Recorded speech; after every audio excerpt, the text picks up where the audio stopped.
भारतीय राष्ट्रीय कांग्रेस की स्थापना कब और किसके द्वारा की गई थी? भारतीय राष्ट्रीय कांग्रेस की स्थापना 1885 में एक ब्रिटिश सिविल सेवक ए.ओ. होम द्वारा बॉम्बे में की गई थी। इसका पहला अधिवेशन गोकुलदास तेजपाल संस्कृति कॉलेज में हुआ था, जिसमें 72 प्रतिनिधियों ने भाग लिया था। अगर आप सभी को यह वीडियो पसंद आ रही होगी तो वीडियो को पूरा वॉच कीजिएगा और लाइक कीजिएगा। चैनल को सब्सक्राइब कीजिएगा। सब्सक्राइब करके बेल आइकन जरूर प्रेस कीजिएगा ताकि जब वीडियो पड़े तो आप सभी को नोटिफिकेशन मिल जाए। और चलते हैं, अपना आगे बढ़ते हैं नेक्स्ट क्वेश्चन की तरफ। 1857 के विद्रोह के समय भारत का गवर्नर जनरल कौन था? तो 1857 के विद्रोह के समय सिपाही विद्रोह हुआ था। उस समय गवर्नर जनरल लॉर्ड कैनिंग था। विद्रोह के बाद 1858 के बाद भारत सरकार अधिनियम द्वारा गवर्नर जनरल के पद को बदलकर वायसराय कर दिया गया और लॉर्ड कैनिंग भारत के पहले वायसराय बने। भारतीय पुनर्जागरण का जनक किसे कहा जाता है? तो राजा राममोहन राय को भारतीय पुनर्जागरण का जनक कहा जाता है। उन्होंने सामाजिक और धार्मिक सुधारों, विशेषकर सती प्रथा के उन्मूलन और आधुनिक पश्चिमी शिक्षा को बढ़ावा देने में महत्वपूर्ण भूमिका निभाई थी।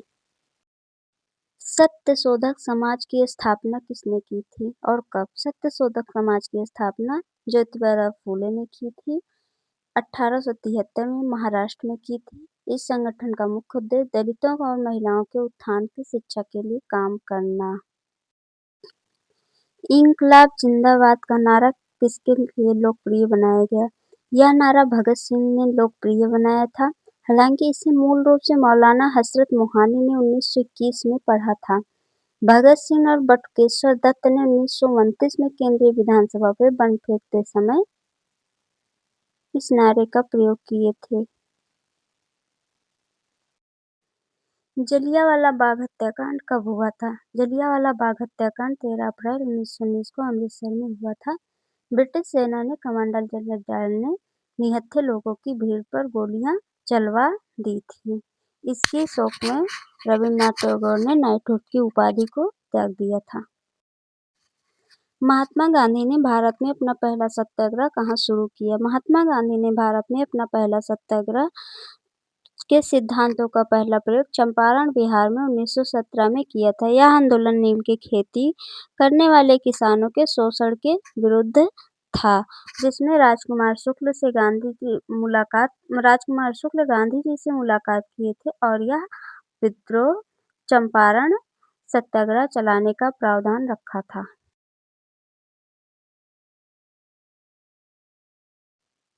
मुस्लिम लीग की स्थापना कब और कहाँ हुई थी? ऑल इंडिया मुस्लिम लीग की स्थापना 30 दिसंबर 1906 ढाका, बांग्लादेश के नवाब सलीमुल्लाह खां आगा खां द्वारा की गई थी। उस समय जो बंगाल का नवाब था वह सलीमुल्लाह खां था। फॉरवर्ड ब्लॉक की स्थापना किसने की थी? फॉरवर्ड ब्लॉक की स्थापना सुभाष चंद्र बोस ने 1939 में कांग्रेस से अलग होने के बाद की थी।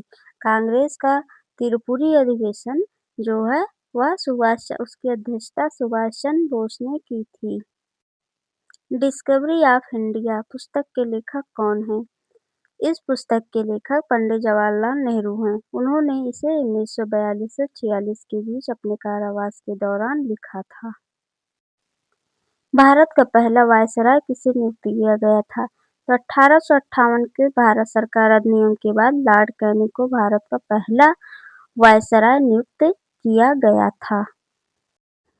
किस अधिनियम ने ईस्ट इंडिया कंपनी की शक्तियों को ब्रिटिश क्राउन को हस्तांतरित कर दिया था? तो 1858 का भारत सरकार अधिनियम the government of India act 1858 ने कंपनी के शासन को समाप्त कर दिया और भारत का प्रशासन सीधे ब्रिटिश राजशाही के नियंत्रण में आ गया।